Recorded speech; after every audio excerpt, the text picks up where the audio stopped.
एक छोटे से गांव मधुपुर में दो बहनें रहती थी।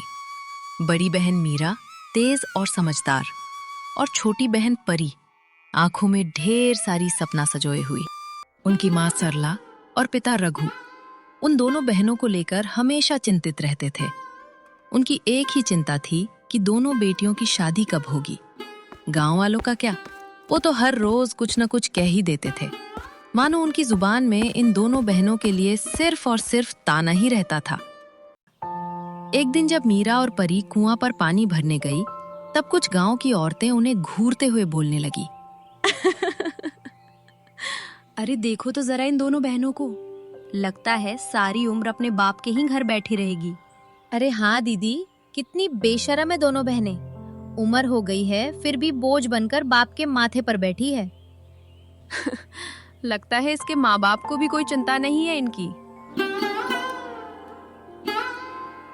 मीरा और परी दोनों चुपचाप उन लोगों के ताने सुन रही थी, पर दिल पर हर बात मानो कील की तरह चुभ रही थी। उन दोनों बहनों को हमेशा गांव वाले ताना देते थे, कोई कसर नहीं छोड़ते थे उन्हें और उनके माँ बाबूजी को नीचा दिखाने का। दीदी, लोग हम लोगों को इतना बुरा क्यों बोलते हैं? अगर हम लोग अपने अम्मा बापू के साथ रह रहे हैं तो इसमें बुरा क्या है? इन लोगों से हम लोग कुछ मांगने भी तो नहीं जाते। शादी होना ना होना हमारे हाथ में तो है नहीं। फिर ये लोग इस चीज को समझते क्यों नहीं हैं? ज्यादा मत सोच पगली, लोगों का काम है बोलना। हमारे नसीब में जो लिखा होगा वही होगा। भगवान सबकी जोड़ी बनाता है, हमारी भी बनाया ही होगा, चाहे जैसा भी बना हो। रात हो गई थी। माँ और बापू गुमसुम रसोई में बैठे थे। चुप्पी को खत्म करते हुए सरला बोली, भगवान से बस एक ही प्रार्थना है, मेरी बेटियों का बस घर बस जाए। जीते जी ये दिन देख लूं, फिर चाहे कुछ भी हो, जीवन सफल हो जाएगा। दोनों बहनों की अब उम्र हो चली है, न जाने इनके हाथ कब पीले होंगे। मेरी तो जान निकलती है जब गांव वाले इन्हें ताना देते हैं। लोग क्या क्या कहते हैं।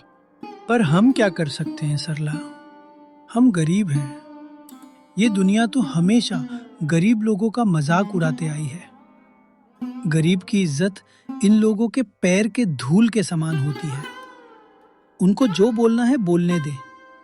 देखना, एक दिन हमारी बेटियां का भी अच्छे घर में ब्याह होगा, फिर मैं अपना सीना चौड़ा कर सारे गांव वालों को बताऊंगा। दोनों बहनें माँ बाप के चेहरे पर दुख देखकर रो पड़ी। उन्हें इस बात की ज्यादा चिंता रहती कि माँ बाबा उनकी वजह से कितने परेशान रहते हैं। माँ बाबा, आप हमारे लिए इतना चिंता मत करो। हम दोनों बहनें ऐसा कोई काम नहीं करेंगे जिससे आपको कभी शर्मिंदा होना पड़े। कोई दूसरा हमें खाने नहीं देता। आप लोग गांव वालों की बातों का ध्यान नहीं दिया करो। हाँ बाबा, आप फिक्र मत करो, हमारी किस्मत भी एक दिन चमकेगी, तब यही गांव वाले देखते रह जाएंगे। रात के समय जब दोनों बहनें सोने जाती है, मीरा परी से कहती है, परी, कल सुबह हम लोग पास के मंदिर चलते हैं, भगवान से मन्नतें मांगेंगे, शायद हमारी विनती वो सुन ले। हाँ दीदी, मैं भी यही सोच रही थी। भगवान सबकी सुनते हैं, वो हमारी भी सुनेंगे। वही हमारा सहारा है। अपने माँ बाबूजी के बारे में सोचते सोचते दोनों बहनों की आंख लग जाती है और सो जाती है। अगली सुबह दोनों बहनें तैयार होकर मंदिर पहुंची। मंदिर की घंटियां अपने आवाज से सब कुछ पवित्र बना रही थी। हे भगवान, सारी दुनिया में खुशियाँ बांटते हो, हमारे घर भी थोड़ी खुशियाँ दे दो। हमारे माँ बाबा हम दोनों बहनों के बारे में सोच सोच कर चिंतित रहते हैं, उनकी चिंताएं दूर कर देना। हम जानते हैं हम गरीब हैं, पर क्या गरीब की बेटी को खुश रहने का अधिकार नहीं है? भगवान जी, जब हमारी शादी हो जाएगी तो हम पूरे गांव के बेसहारा लोगों को खाना खिलाएंगे। हे भगवान, मेरी सारी सहेलियों की शादी हो चुकी है। गांव वाले हम लोगों को देख ताना मारते हैं। भगवान, आपसे विनती है कि अब हम दोनों बहनों का भी घर बसा दीजिए। दोनों बहनों ने सच्चे मन से प्रार्थना की। बड़ी उम्मीदों के साथ दोनों बहन घर के लिए चल देती है। रास्ते में मीरा परी से कहती है, देखना परी, भगवान हमारी प्रार्थना जरूर सुनेंगे। उनके दरबार से कोई खाली हाथ नहीं जाता। हम भी नहीं जाएंगे। जल्द ही खुशखबरी मिलेगी। कुछ दिनों के बाद एक दिन बगल की मनोरमा काकी रघु के घर खुशखबरी लेकर आई। ओ सरला बहन, जल्दी बाहर आओ, तुम्हारे घर रिश्ता आया है। वो भी एक नहीं, दो रिश्ते। सरला खुशी खुशी बाहर निकली, पर वो अंदर से घबरा रही थी। सरला ने डरती आवाज में पूछा, किसके लिए और कहाँ से रिश्ता आया है मनोरमा? एक बहुत पैसे वाले घर से। उनका लड़का शहर में बड़ा व्यापार करता है। अच्छा घर है और बड़े लोगों के साथ उन लोगों का उठना बैठना है। वो मीरा को अपने घर का बहू बनाना चाहते हैं। सरला और रघु ये सुनकर बहुत खुश होते हैं। मनोरमा आगे बोलती है, और एक रिश्ता है, थोड़ा गरीब घर से है। लड़का मजदूरी का काम करता है, दिन भर मेहनत करता है और अपना भरण पोषण करता है। वो रिश्ता परी के लिए आया है। ये सुनकर सरला उदास हो जाती है।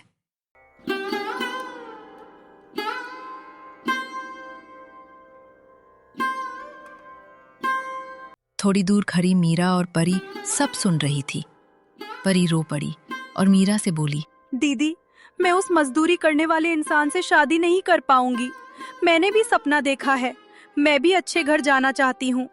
क्या मेरी किस्मत में सिर्फ दर्द ही लिखा है दीदी? परी, तूने ही तो कहा था कि भगवान सबकी सुनते हैं। अब जब भगवान ने सुन लिया तो तू रो क्यों रही है? तू परेशान मत हो, सब अच्छा होगा परी। भगवान ने सुना तो है, पर मेरे लिए अच्छा रिश्ता तो नहीं आया ना दीदी। अच्छा रिश्ता तो तुझे मिल रहा है और मुझे। ठीक है परी, अगर तुझे तुम्हारा रिश्ता ठीक नहीं लग रहा है तो तुम अमीर घर वाले से शादी कर लेना और मैं उस गरीब इंसान के घर चली जाऊंगी। गरीब अमीर कुछ नहीं होता, बस इंसान अच्छा होना चाहिए। नहीं दीदी, आप ऐसा मत कहो। आप बड़ी हो, आपको ही अच्छा घर मिलना चाहिए। वो रिश्ता आपके लिए आया है, आप ही उस घर में जाओगी। अरे मेरी प्यारी बहना, मेरी सबसे बड़ी खुशी ये है कि तू खुश रहे। मैं हर दर्द सह लूंगी, बस तू मुस्कुराती रहे। आखिर तू मेरी छोटी बहन है, मेरी जान है पगली। तेरी खुशी में ही मेरी खुशी है। मीरा अपने चेहरे पर मुस्कान दिखा रही थी, लेकिन वो अपने मुस्कुराहट से अपना दर्द छुपाने का कोशिश कर रही थी।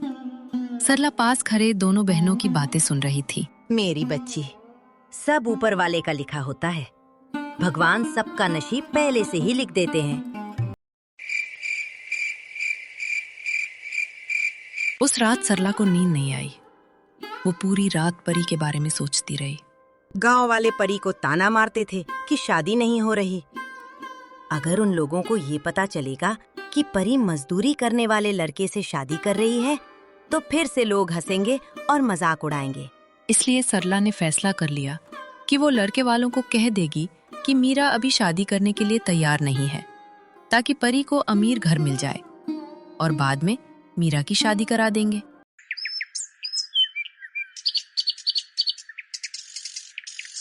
अगली सुबह जब दोनों बहनें कुआं पर पानी भरने गईं, वहां कुछ औरतें पहले से ही आपस में बात कर रही थी। जिस बात का डर सरला और रघु को था, वही हुआ। गांव की औरतों को मीरा और सरला की योजना के बारे में पता चल चुका था। अरे देखो तो, परी को मिला अमीर दूल्हा। उसके घर में तो सब कुछ है और मीरा मजदूर गरीब लड़के से शादी करेगी। देखो तो कैसा नसीब है। हमें तो लगता था बड़ी बहन को अच्छा घर मिलेगा, पर यहाँ तो सब उल्टा हो गया। इसे तो गरीब आदमी मिल गया। एक तो मिल नहीं रहा था और मिला तो ऐसा। परी सर झुकाकर चुपचाप सुनती रही, पर मीरा, जिसने अपनी छोटी बहन की खुशी की खातिर अपनी खुशी को त्याग दिया था, उसके मन में हजारों सवाल आ रहे थे। ये गांव वाले शादी नहीं होती थी तब भी ताना मारते थे, और अब हो रही है तब भी ताना मार रहे हैं। लोगों को बस गरीब के इज्जत पर कीचड़ उछालने का मौका मिलना चाहिए। ये लोग बदलने वाले थोड़ी ना हैं। दोनों बहन चुपचाप घर आ जाती है। परी अब काफी खुश थी, लेकिन मीरा के मन में तूफान चल रहा था। मीरा अकेली एक कमरे में बैठकर अपने भविष्य के बारे में सोच रही थी। तभी वहां सरला आ जाती है और प्यार से पूछती है, मीरा बेटी, तू इतना गुमसुम क्यों है? क्या तुझे ये रिश्ता पसंद नहीं? तू मुझे बता बेटी, अगर तुझे नहीं पसंद तो हम तेरा रिश्ता वहाँ बिल्कुल नहीं करेंगे। ऐसी बात नहीं है माँ, मुझे रिश्ता पसंद नहीं होता तो क्या मैं आपसे झूठ बोलती? पर माँ, गांव वाले कुछ से कुछ बोलते हैं, उसी बात का थोड़ा बुरा लगा। पर कोई बात नहीं, मैं अपनी बहन की खुशी की खातिर सब सह लूंगी। मेरी बेटी, मुझे तुम्हारे ऊपर पूरा भरोसा है। जिसे तू अपना पति बनाएगी, तू अपने कर्मों से उसे राजा बना देगी और एक दिन तुझे दुनिया की सारी खुशियाँ मिलेगी। मीरा अपने माँ को उदास नहीं देखना चाहती थी, इसलिए ना चाहते हुए भी वो मुस्कुरा दी।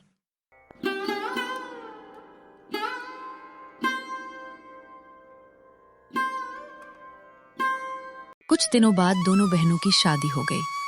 दोनों बहनें अपने अपने घर चली गई, लेकिन अभी भी गांव की औरतों को कहाँ चैन आने वाला था।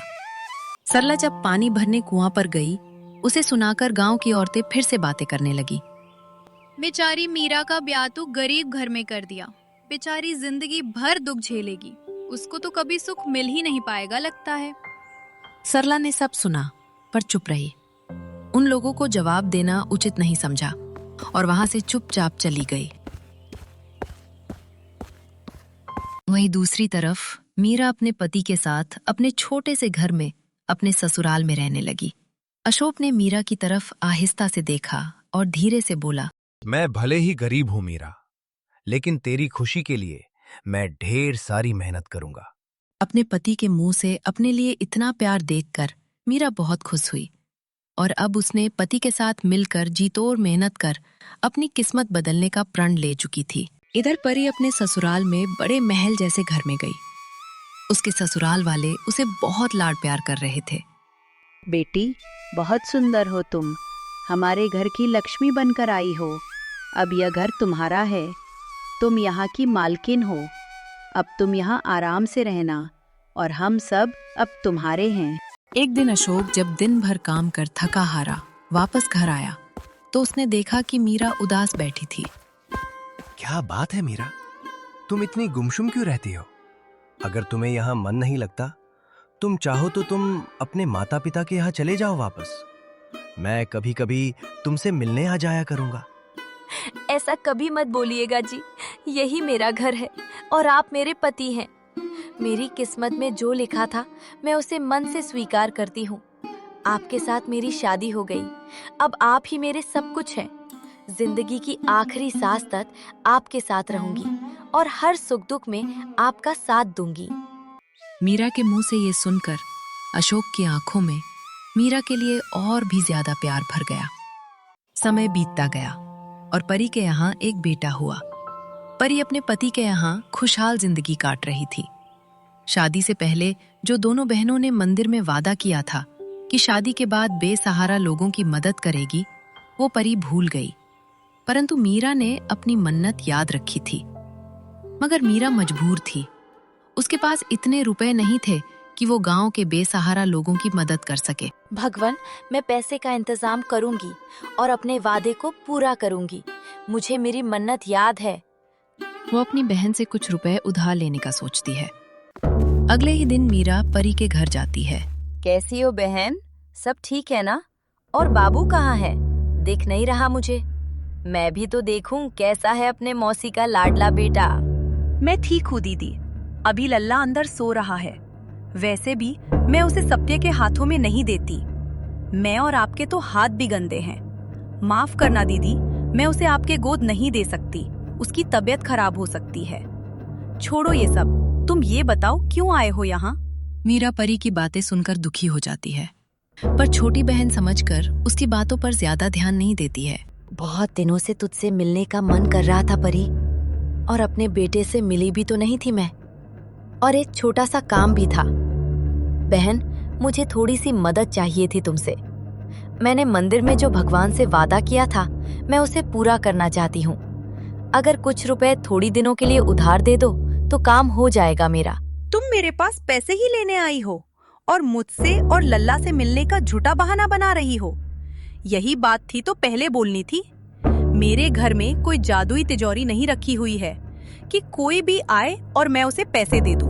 बहन, मैं तो कुछ दिनों के लिए बस उधार मांग रही हूँ, फिर वापस कर दूंगी मैं तुम्हें। भला तुम रुपए वापस कैसे दोगी? कौन देगा तुम्हें पैसे? तुम्हारा वो मजदूर पति इतना कमाता है कि मुश्किल से तुम्हारे लिए 2 रोटी का जुगाड़ हो पाता है। तुम्हारे पास और है ही क्या? सपने देखना छोड़ो और घर जाओ, यही बेहतर होगा तुम्हारे लिए। परी के मुंह से ऐसा सुनकर मीरा की आंखें भर आई। उसे क्या पता था कि परी का विवाह अमीर घर में होते ही तेवर बदल जाएंगे। वो उसके साथ ऐसा व्यवहार करेगी जिसके लिए उसके बहन ने अपना सब कुछ त्याग दिया। वो उदास मन से चुपचाप लौट पड़ी। रास्ते में एक पेड़ के नीचे बैठकर सोचने लगती है। इसकी खुशी के लिए मैंने अपना सब कुछ छोड़ दिया था और आज ये मुझे नीचा दिखा रही है। कोई बात नहीं, मेरी छोटी बहन है, थोड़ी ना समझ है, एक दिन खुद समझ जाएगी। रात को मीरा ने अशोक को कुछ नहीं बताया, पर अशोक समझ चुका था कि उसकी पत्नी के मन में कुछ चल रहा है जिसकी चिंता उसे खाए जा रही है। क्या हुआ मीरा, इतनी उदास क्यों हो? अगर कुछ बात है तो मुझे बताओ। कुछ बात नहीं है जी, बस परी के घर गई थी उसके बेटे को देखने। मेरे पास कुछ देने को नहीं था, थोड़ा बुरा लगा, बस ऐसे ही उसे देख कर आ गई। वो मेरी बहन है, वो मुझे कुछ नहीं कहेगी, पर मुझे खुद ही बुरा लग रहा था। कोई बात नहीं मीरा, एक दिन हमारे पास भी सब कुछ होगा, तब तुम उसे वो हर चीज देना जो तुम्हें देना हो। अपने पति के मुंह से ऐसी बातें सुनकर मीरा के चेहरे पर मुस्कान आ जाती है। अगले दिन रात की बची सूखी रोटी खाकर अशोक अपने काम पर निकल जाता है। घर के काम करने के बाद रात की बची हुई सूखी रोटी थाली में लेकर मीरा खाने बैठी ही थी कि घर के बाहर से आवाज आती है। कोई है घर में? कुछ खाने को दे दो। खाना मिल जाए तो तुम्हारा भला हो जाए। सवेरे से कुछ खाया नहीं हूँ, बहुत भूखा हूँ। मीरा तुरंत भागकर बाहर आई। आइए बाबा, अंदर आइए। मेरे सौभाग्य है कि मेरे यहाँ कोई सन्यासी आए हैं। पर बाबा, हमारे घर खाने के लिए तो रात की बची हुई सिर्फ एक रोटी है। कोई बात नहीं बेटी। बाबा ने उस रोटी को खाया और मीरा को गौर से देखा और बहुत आशीर्वाद दिया। बेटी, तुम दिल की बहुत साफ हो। मैं तुझे आशीर्वाद देता हूँ, तू जल्दी ही माँ बने और तेरे घर भी बच्चे की किलकारी गूंजे और तेरा बच्चा बहुत भाग्यशाली हो। इतना भाग्यशाली कि तू उसके बाद कभी सूखी रोटी ना खाए और तुझे कभी किसी के सामने हाथ ना फैलाना पड़े। बाबा के मुंह से आशीर्वाद के शब्द सुनकर मीरा की आंखों में खुशी के आंसू आ गए। बाबा सूखी रोटी खाकर चले जाते हैं। मीरा उन्हें जाते हुए देखती रहती है। कुछ दिनों बाद मीरा एक सुंदर बेटे को जन्म देती है। परी को जब पता चलता है कि उसकी बहन को लड़का हुआ है, वो अपने पैसे का घमंड दिखाने कुछ कपड़े थैले में भरकर मीरा के घर पहुंचती है। ये लो दीदी, आपके बेटे के लिए कुछ पुराने कपड़े ले आई हूँ। ये कपड़े मेरे बेटे ने सिर्फ एक बार ही पहने हैं, बिल्कुल नए जैसे हैं। और तुमको तो आदत है पुराने कपड़े की, पहना देना अपने बच्चे को। बहन, तुम ये कपड़ा मेरे बेटे के लिए लेकर आई हो? तुम्हारे बेटे ने इस कपड़े को एक बार पहना है तो क्या हुआ? चुन्नू उसका भाई ही तो है। आओ बैठो ना, मैं तुम्हारे लिए कुछ लेकर आती हूँ। तुम पहली बार आई हो मेरे घर में, ऐसे थोड़ी जाने दूंगी तुम्हें मैं। नहीं नहीं, रहने दो दीदी, मैं यहाँ कहाँ बैठूंगी? मुझे मिट्टी के घर में बैठने की आदत नहीं है। और इस घर में भला खाने को क्या होगा? और वैसे भी मैं ये कपड़े इसलिए लाई थी क्योंकि मेरा बेटा सिर्फ एक बार ही कोई भी चीज पहनता है। सोचा आपके बेटे के लिए ये सही रहेगा। हाँ परी, सही सोचा तुमने, पर तेरी बातों से ऐसा लगता है कि तू घमंडी होते जा रही है। इतना घमंड होना अच्छी बात नहीं है। अगर भगवान देता है तो छीन भी लेता है। तुम मेरी बहन हो, इसलिए मैंने तुम्हें ये बात कही। और मेरा ये घर किसी महल से कम नहीं है मेरे लिए। अरे, एक तो मैं तुम्हारे बेटे के लिए कपड़े लेकर आई हूँ और ऊपर से तुम ऐसा बोल रही हो मुझे। अगर तुम्हें बुरा लगा तो माफ करना परी, मैं तुम्हारे भलाई के लिए ही बोल रही हूँ। छोड़ो ये सब बातें, बैठो तुम, कुछ लाती हूँ तुम्हारे लिए। पहली बार मेरे घर आई हो तुम। नहीं नहीं, मैं जा रही हूँ। इतने छोटे घर में मेरा दम घुट रहा है। मैं जा रही हूँ अब। तुम्हारे लिए यही घर ठीक है, तुम रहो यहाँ। इतना कहकर परी चली जाती है। मीरा उसकी बातें सुनकर रो पड़ती है। अगले दिन वही बाबा फिर से मीरा के घर आते हैं। बाबा आप आ गए। देखिए, आपने आशीर्वाद दिया था ना, मुझे बेटा हुआ है बाबा। आपकी वजह से मेरे आंगन में किलकारी गूंजने लगी। मैं माँ बन गई बाबा। मैं आपका शुक्रिया अदा कैसे करूं? हाँ बेटी, ये तो तेरे भाग्य में है। ये तो होना ही था। मैंने तो तुझे पहले ही बताया था, ये सब तेरे कर्मों का फल है। पर बाबा, मैंने अपनी शादी से पहले एक मन्नत मांगी थी कि मेरा घर बस जाएगा तो मैं बेसहारा लोगों की मदद करूंगी। पर मेरी स्थिति ऐसी नहीं है कि मैं ये कर सकूं। अब आप ही बताइए, मैं क्या करूं बाबा? बेटी, तेरी मन्नत पूरी हो गई है। तूने तो भूखे को पहले ही रोटी खिला दिया है। तेरे कर्म बहुत अच्छे हैं बेटी, और कर्म का फल अवश्य मिलता है। बाबा, आपके आशीर्वाद से ही ये सब हुआ। मैं बहुत खुश हूँ कि आप मेरे घर आए। मीरा बेटी, ये तो बस शुरुआत है। आने वाले समय में तुम्हारे साथ सब कुछ अच्छा होता जाएगा। बस अपने बेटे को भी अपनी तरह ईमानदार और मेहनती बनाना, और मेरा आशीर्वाद है भगवान एक दिन तुम्हें बहुत धन संपत्ति देंगे। इतना कहकर बाबा चले गए। दिन बीतते गए। अब मीरा का बेटा स्कूल जाने लगा था। एक दिन वो दोस्तों के साथ स्कूल जा रहा था। तभी उसे बाबा ने रोका और बोले, बेटा, तुम मीरा के बेटे हो ना? यहाँ आओ, थोड़ी बातें करनी है। ये देखो मैं तुम्हारे लिए क्या लेकर आया हूँ। और बेटा, ये पवित्र जल अपने घर लेते जाना। नहीं बाबा, मेरी माँ ने सिखाया है कि किसी अनजाने से कुछ नहीं लेना है। बेटा, ये जल तुम अपनी माँ को दे देना और बोलना कि घर के चारों तरफ छींट दे। कुछ गलत नहीं होगा। ठीक है बाबा, आप इतनी बार कह रहे हैं तो मैं ले लेता हूँ। चुन्नू जल का पात्र लेकर घर जाता है। मीरा काम पर गई होती है। चुन्नू अपने पिता को सारी बात बताता है। चुन्नू और अशोक घर के चारों तरफ जल को छींट देते हैं।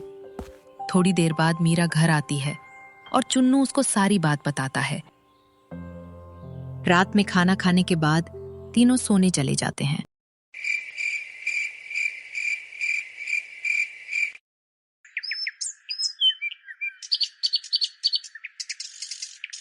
सुबह जब मीरा की नींद खुलती है, उसे आश्चर्य होता है। उसकी झोपड़ी अच्छे घर में बदल चुका था। वो जल्दी से अशोक और अपने बेटे को जगाती है। चुन्नू के बापू, जल्दी जगो। ये देखो, चमत्कार हो गया है। हमारी झोपड़ी की जगह अब कितना अच्छा घर बन गया है। बाबा का आशीर्वाद सच में काम कर गया। मीरा, ये तुम्हारी पवित्र मन और अच्छे कर्म का नतीजा है। मीरा अशोक के हर काम में हाथ बटाती। दोनों मिलकर दिन रात मेहनत करते। अब उन लोगों का दुख का दिन समाप्त हो चुका था। वहीं परी के ससुराल में कुछ भी ठीक नहीं चल रहा था। उसके पति को व्यापार में दिन प्रतिदिन घाटा होता जा रहा था। अब उसके हालात पहले जैसे नहीं थे। परी की सास परी को ही घाटे का जिम्मेदार बना रही थी। जब से तुम इस घर में आई हो, तब से घर में कोई काम ठीक से नहीं हो रहा है। माँ जी, मैंने क्या गलती कर दी? मैं तो पूरे मन से घर का काम करती हूँ। माँ बिल्कुल सही कह रही हैं। सारे कारोबार में दिन प्रतिदिन घाटा होता जा रहा है। पहले सब ठीक चल रहा था। रमेश जी, अगर आपको कारोबार में घाटा हो रहा है, इसमें मेरा क्या दोष है? जब से तुम्हारे पैर इस घर में पड़े हैं, मेरी तबीयत भी खराब रहने लगी है। बहुत हो गया परी। अगर सचमुच में तुम इस घर का भला चाहती हो तो चली जा यहाँ से। माँ जी, आप ऐसा कैसे कह सकती हैं? माँ सही कह रही हैं। तुम इस घर से चली जाओ। परी को अपने पति और सास के द्वारा घर से निकाल दिया जाता है। परी रोते हुए घर से बाहर चली जाती है, लेकिन उसे अपने बहन के ऊपर ही गुस्सा आ रहा था। उसे लग रहा था कि उसके बहन के कारण ही ऐसा हो रहा है। वो सीधा अपनी बहन के घर पहुंचती है। दीदी, ओ दीदी, कहाँ हो? परी को अचानक अपने घर में देखकर मीरा को बहुत आश्चर्य होता है। अरे परी, तुम आज अचानक? पहले बता दी होती, ढेर सारे पकवान बना के रखती मैं तुम्हारे लिए। मुन्ना नहीं दिख रहा, उसे नहीं लाई हो? बताओ कैसी हो? घर परिवार सब ठीक? रमेश जी और तुम्हारी सासू माँ कैसी हैं? परी घर के हर कोने को घूरती है। उसकी आंखों में अपनी सगी बहन के लिए ईर्ष्या दिखता है। वाह दीदी, क्या बात है! इतना बड़ा घर, इतना सारा सामान, देखकर तो विश्वास ही नहीं होता कि ये मीरा दीदी का घर है। कुछ दिनों पहले तो आपके पास बस एक झोपड़ी था, वही पुरानी खाट, वही टीन की छत, और आज ये सब। इतना सारा पैसा कहाँ से आया दीदी? कौन सा खजाना मिल गया? इतनी जल्दी इतनी तरक्की हो गई तुम्हारी? परी, तुम जो कुछ भी देख रही हो, ये सब किसी जादू से नहीं आया है। ये तो अच्छे कर्म और एक एक पसीने की बूंद के बदले आया है। अशोक की मेहनत, उनका हौसला, उनके अंदर कभी हार ना मानने की भावना, यही कारण है इस बदले हालात का। ऐसा भी समय होता था जब घर में खाने को कुछ नहीं होता था, फिर भी अशोक दिन रात भूखे पेट मेहनत करने जाते थे। भगवान ने हमारी मेहनत को देखा है और उसका फल दिया है। ये आलतू फालतू बात मुझे मत सुनाओ दीदी। ये दुनिया इतनी भी अच्छी नहीं है कि एकदम रातों रात किसी को अमीर बना दे। इतने कम समय में इतनी उन्नति, ये तो कुछ समझ में नहीं आ रहा है। मीरा ये सुनकर थोड़ा गंभीर हो जाती है। फिर भी परी के लिए उसके मन में प्यार कम नहीं होता है। परी, तुम बस इस घर को देख रही हो, पर तुम्हें इसके पीछे छुपा संघर्ष नहीं दिखाई दे रहा है। जब मैं दूसरों के घरों में काम करती थी, जब हमारे पास खाने को भी मुश्किल से होता था, तब तुम कहाँ थी? कभी हाल पूछने भी नहीं आई। उल्टा तुमने ताने दिए, नीचा दिखाया। पर हम दोनों ने किसी को दोष नहीं दिया, किस्मत को नहीं कोसा, बस मेहनत और ईमानदारी से चलते रहे। और हाँ परी, हमने कभी किसी का हक नहीं छीना, कभी झूठ नहीं बोला, कभी गलत रास्ता नहीं चुना। हो सकता है आपने मेहनत की हो, पर दिल में एक बात चल रही है दीदी। कहीं ऐसा तो नहीं कि आपको ये सब उस बाबा की वजह से मिला?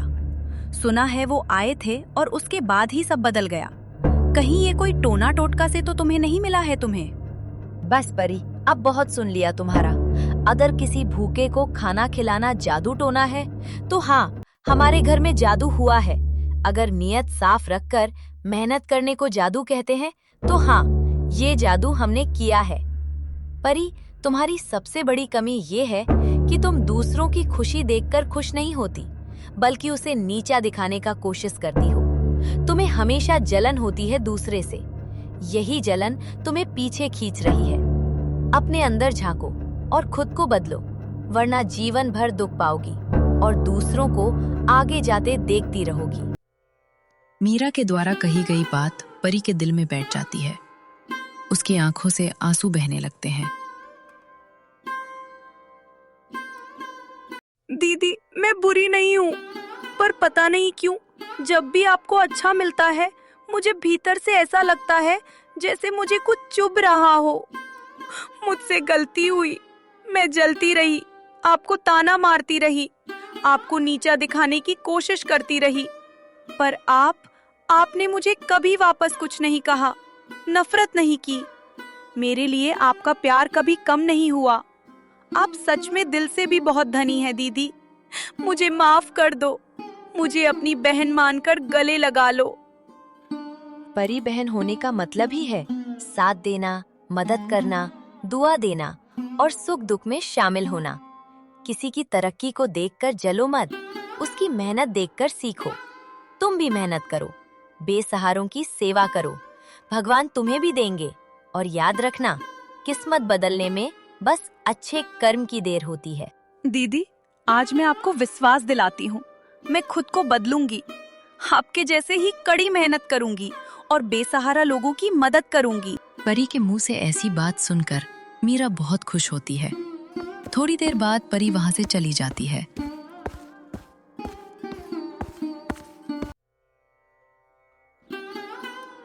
वहीं दूसरी तरफ परी के ससुराल में परी को घर से निकालने के बाद भी रमेश को कारोबार में घाटा लगना बंद नहीं होता है। माँ, लगता है परी को घर से निकालकर हम लोगों से बड़ी गलती हो गई। उसके जाने के बाद तो कारोबार में और भी घाटा बढ़ गया है। हाँ बेटा, मुझसे गलती हो गई है। मुझे परी को घर से नहीं निकालना चाहिए था। हम लोग उसके पास जाएंगे, उससे माफी मांगेंगे और इज्जत के साथ वापस इस घर में लाएंगे। दोनों माँ बेटा परी को ढूंढता हुआ मीरा के घर पहुंचता है, लेकिन परी वहां नहीं मिलती है। सब परेशान हो जाते हैं। आप लोगों ने मेरी बहन को घर से निकालकर अच्छा नहीं किया। अगर उसके अंदर कुछ बुरी आदतें थी, उसे बताना था।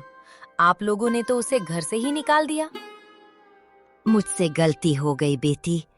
परी के बिना हमारा घर सुना सुना लग रहा है। किसी भी तरह उसे ढूंढना ही होगा। मीरा जानती थी कि उसके बहन की अंतरात्मा जाग उठी थी। जरूर वो कहीं मेहनत कर रही होगी। वो सबको लेकर सीधा पास के बाजार में पहुंचती है। वहां पहुंचने पर देखा कि परी सब्जी बेच रही है। अपने सास और पति को देखकर उसे बहुत आश्चर्य होता है। माँ जी, रमेश जी, आप लोग और यहाँ? हाँ बेटी, हम लोगों से गलती हो गई। तुम्हारे साथ हम लोगों को ऐसा बर्ताव नहीं करना चाहिए था। जब से तुम घर से आई हो, घर का रौनक ही चला गया है। चलो बेटी, हम लोग तुम्हें वापस घर ले जाने आए हैं। आप लोगों की गलती नहीं है माँ जी, इसमें मेरी ही गलती है। मैंने कभी भी रमेश जी को उनके काम में सहयोग नहीं किया। मुझे उनके काम में हाथ बटाना चाहिए था, लेकिन मैं दिन भर घर पर पड़े पड़े अपना समय बर्बाद करती रही। अब मुझे समझ में आ गया है कि मेहनत करने से कुछ भी हासिल किया जा सकता है। अब मैं रमेश जी के कारोबार में हमेशा हाथ बटाऊंगी और अपने घर की शान को वापस दिलाऊंगी। परी के इस बदले हुए रूप को देखकर सब बहुत खुश होते हैं और हंसी खुशी वापस घर लौट जाते हैं।